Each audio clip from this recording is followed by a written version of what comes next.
উপদেষ্টা মোহাম্মদ ইউনূস সমিতির বিরুদ্ধে ছিল বাংলাদেশের অনন্য বৈশিষ্ট্যমণ্ডিত আধ্যাত্মিক রাজধানী জাতীয় অর্থনীতিতে প্রাণ প্রবাহ সঞ্চালনকারী সিলেট বিভাগকে বৈষম্যের রাউকাজ থেকে মুক্ত করে সিলেটবাসীর বহুল প্রত্যাশিত সমৃদ্ধ করতে রূপান্তর করতে আপনার সংগ্রহ দৃষ্টি আকর্ষণ করছি।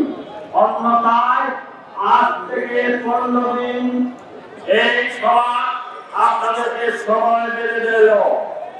আমরা এখান থেকে জেলা প্রশাসকের অফিসে গিয়ে সভা শেষ করার পরে জেলা প্রশাসকের অফিসে গিয়ে আমরা এই স্মারকলিপি আপনাদের সকল প্রতিনিধিদের উপস্থিতিতে আমরা জেলা প্রশাসকের কাছে হস্তান্তর করব।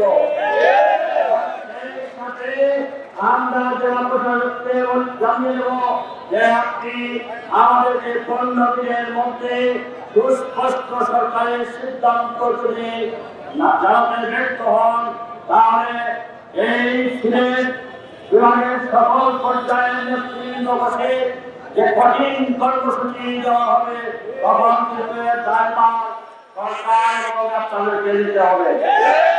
আমরা সিলেট থেকে ঢাকা যেতে চাই, আমরা সিলেট থেকে চিটাগাং যেতে চাই, আমরা সিলেট থেকে কুমিল্লা, ব্রাহ্মণবাড়িয়া, ময়মনসিংহ সব জায়গায় আমরা ভালোভাবে যেতে চাই। তারাও যেন আসতে পারে সেই ব্যবস্থা আমরা দেখতে চাই।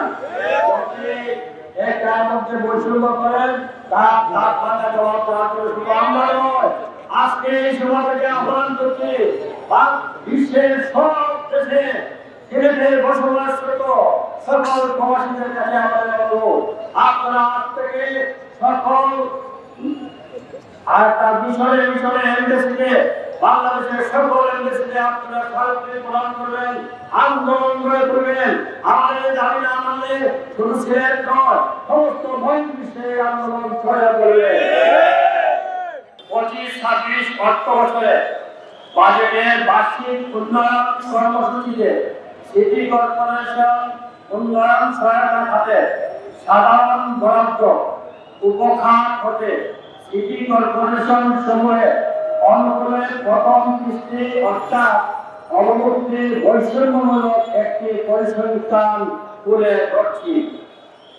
ঢাকা দক্ষিণ সিটি কর্পোরেশন 13,33,000, ঢাকা উত্তর city corporation 12,13,27,000, Chittagong city corporation 20,64,51,000, Khulna city corporation 5,21,39,000, Rajshahi city corporation 5,61,19,000, Rangpur city corporation 5,66,38,000, Mymensingh city corporation 5,20,69,000, আর সিলেট সিটি কর্পোরেশন মাত্র 3।